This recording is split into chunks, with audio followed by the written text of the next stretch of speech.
Hi, right-wing media.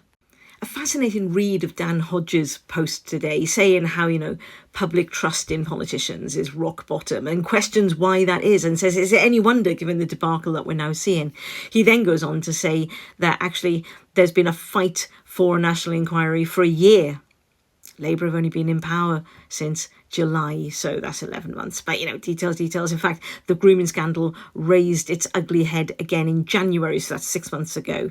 He then says that ministers were fighting against the national inquiry, even though when it was raised again, Labour commissioned an audit by Dame Louise Casey, who's an expert in this matter. And in fact, they did that straight away. But anyway, it doesn't matter. It doesn't matter. He claims that they were gaslighting anybody that wanted one, except that they had already commissioned the audit. And their point is valid about there are people that are far right that are jumping on the bandwagon. Opportunistic, you might like to say.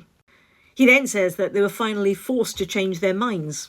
Well, of course, they could have actually said that they weren't going to uphold the recommendations of the audit, but they didn't.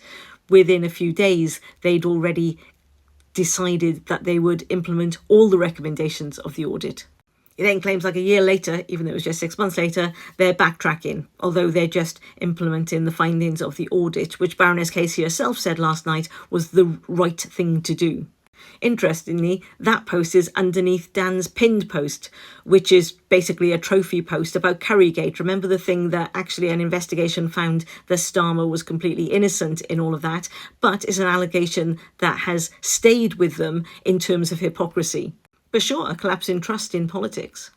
Meanwhile, Andrew Pearce, and indeed a lot of the right-wing media, are trying to frame the fact that it took 10 days for this report to get published as some sort of conspiracy. But let's look at it, shall we? That report is really detailed, and surely any responsible government would assimilate that report, work out what it's going to do, and then it presents the reports with its conclusions and what it's going to do.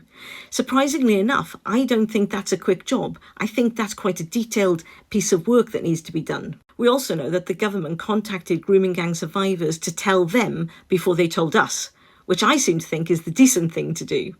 Like, imagine thinking that you would just receive the report and publish it straight away.